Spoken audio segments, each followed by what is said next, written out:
Hi friends, welcome back to my channel. ഇന്ന് ഒരു cooking video ആണ്. അതിപ്പം തുടക്കം കണ്ടപ്പോൾ തന്നെ മനസ്സിലായി കാണും. പെർഫെക്റ്റ് ചിക്കൻ ഫ്രൈ, അതാണ് നമ്മൾ ഇന്ന് തയ്യാറാക്കാൻ പോകുന്നത്.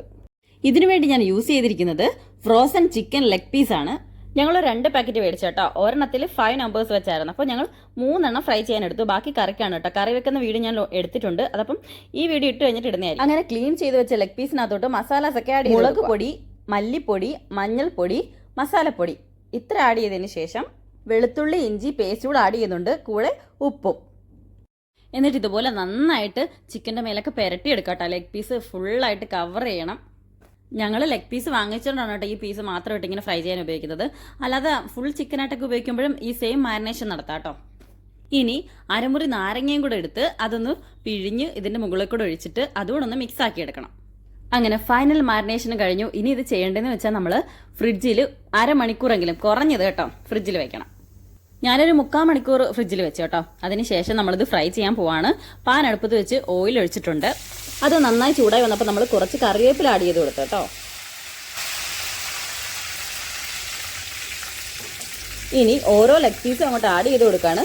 3 ലെഗ് പീസ് നമുക്ക് ഒറ്റ ട്രിപ്പിൽ തന്നെ ഫ്രൈ ചെയ്തെടുക്കാവുന്നതാണ്. അതുകൊണ്ട് ഞാൻ ഒരുമിച്ച് കിട്ടും കേട്ടോ. ഒരു കാര്യം പ്രത്യേകം ശ്രദ്ധിക്കണം, ലോ ഫ്ലെയിമിലിട്ട് തന്നെ കുക്ക് ചെയ്യണം കേട്ടോ.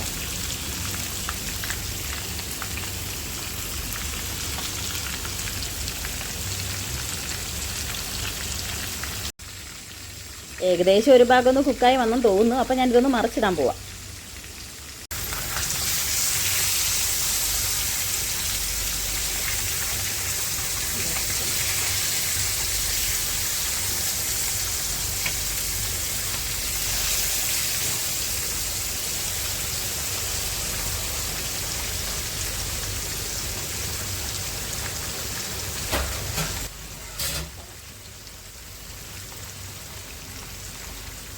അങ്ങനെ ലോ ഫ്ലെയിമിലിട്ട് തിരിച്ച് മറിച്ചൊക്കെ നമ്മൾ ഈ ലെഗ് പീസിൻ്റെ എല്ലാ ഭാഗങ്ങളും വേവിച്ചെടുക്കണം.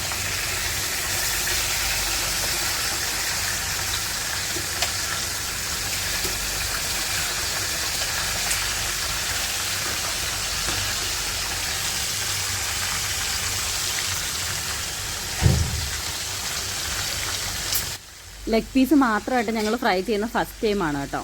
ഇത്ര പെർഫെക്റ്റ് ആയിട്ടൊരു ചിക്കൻ ലെഗ് പീസിൻ്റെ ഫ്രൈ ചെയ്തെടുക്കുന്നതും ആദ്യമായിട്ടാണ് കേട്ടോ. അപ്പം ഞങ്ങൾ ഇത് തന്നെ ഇനിയും ട്രൈ ചെയ്യാമെന്നാണ് വിചാരിച്ചിരിക്കുന്നത്. മാത്രമല്ല ഫ്രോസൺ ചിക്കൻ മേടിക്കുന്ന തന്നെ ഫസ്റ്റ് ടൈമാണ് കേട്ടോ. അതിൻ്റെ ഒരു ഇതായിരിക്കണം.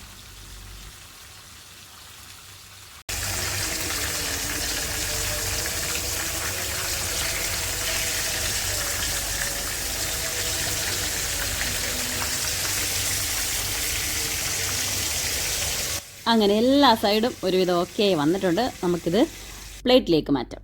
അപ്പോൾ ഇനി നിങ്ങൾ ചിക്കൻ വാങ്ങിക്കുമ്പോൾ ഫ്രൈ ചെയ്യാൻ ഉദ്ദേശിക്കുന്നുണ്ടെങ്കിൽ ഇത് ഈ രീതിയിലൊന്ന് ട്രൈ ചെയ്ത് നോക്കണം കേട്ടോ. സൂപ്പർ.